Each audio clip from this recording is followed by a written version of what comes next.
Hello all.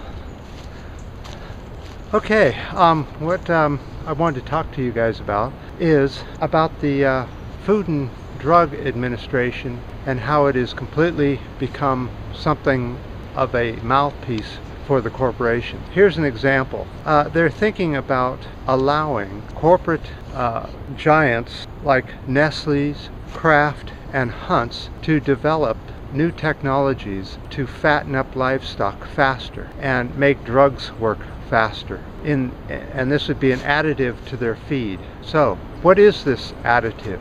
Well, it's nanites. Nanites are extremely small, little tiny pieces of matter.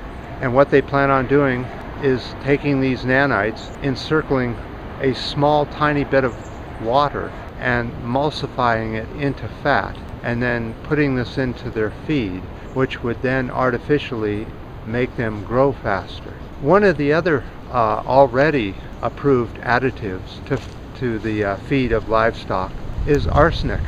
There's a group that's trying to get arsenic banned from being in there, but so far arsenic is just being increased all the time. Now here's an example of what I mean by, so you put these nanites in the food, mostly poultry for now, and then it would be pigs and beef, and then they would grow at an extremely high rate of speed.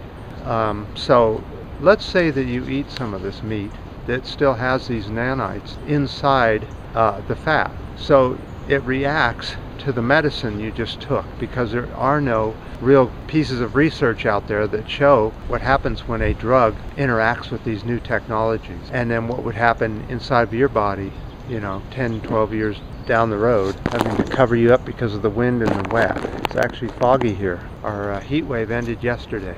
Finally. So my suggestion is get away from the meat, the pigs, the poultry, and the fish. Go vegetarian. I've been doing it for almost all my life, and I happen to be in very good shape for my age, and in good health, with not even any blood pressure problems or clogging of the arteries, none of that. And as you know, I can get around, so I don't have all that problem with GMOs and these new technologies they want to put in your food. So the next thing I want to talk to you about is the deniers. Of course, the climate change deniers are really at it. They're coming out with headlines such as record ice thickness in the Arctic. When I looked at the information this morning, this is what I found. Let's go to the board.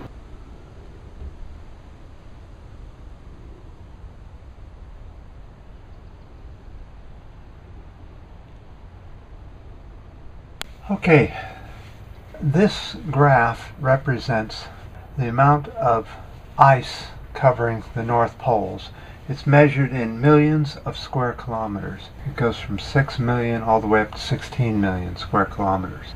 This is this year, March, April, May, June, July. The last update was the end of June. The measurement that we're going from is the 1981 measurement. Now, ice freezes and melts in a cycle. That's what this graph represents. So the area that we're looking at right now is from here to here. So let's take a look at it. 1981 is when I started to take these measurements from satellite. At its peak up here, it was at 16, just a little under 16 million square kilometers in the North Pole, and that was back in March. So since March, the orange represents 2013. The blue is 2014. As you can see, as you go down the cycle, the melting cycle, the amount of ice decreases and decreases. Right now, we are almost right at the record level lows.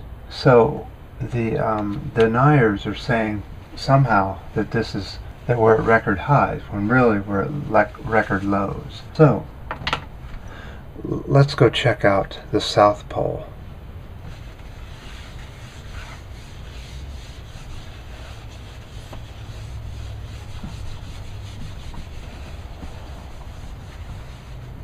Where's my blue? Here it is. Okay, Antarctica, of course, is landmass. It basically has 3 big islands on it, and there's a big giant piece of ice sitting on top of it. Now, right now there's record ice coverage around Antarctica. Why is this when things are warming up? Antarctica is very warm compared to what it used to be. So there are lots of glaciers that pour out into the ocean all throughout this area, and through here and through here. So the glaciers are pouring out, and what happens is, because they're calving earlier and earlier, the ice keeps breaking off back further and further back, which means that out in the ocean there's more and more pieces of ice floating all over. And during the winter, which it is now, because all this ice is in the water, it super cools it, and that way there can be more ice extension than normal. But in reality, that's a bad thing, because it means that these glaciers are pouring ice off the ice shelf faster, and we're losing ice mass here and putting it in the ocean. And during the winter time, you get further and further, you get more and more ice building up out in the ocean. But in the summer, all this melts back to just a bunch of ice cubes.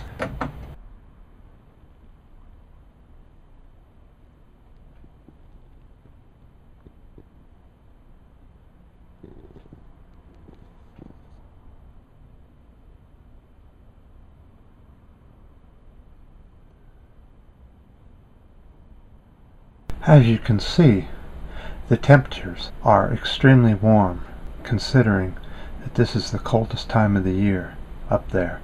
And as you can tell, on the peninsula, there are above freezing temperatures. So I really don't understand the deniers, because climate change can mean so many jobs for so many people. So much research needs to be done.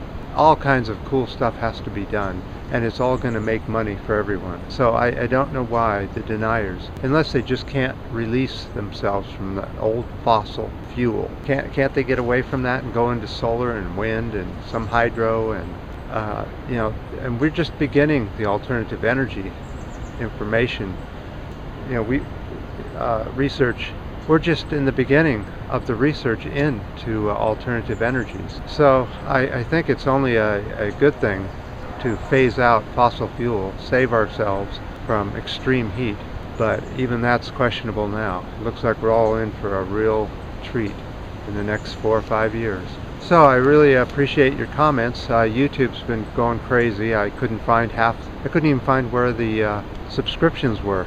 And I finally found them underneath the YouTube logo. You have to click it and then go over to the right, and you'll see subscriptions, and there they are.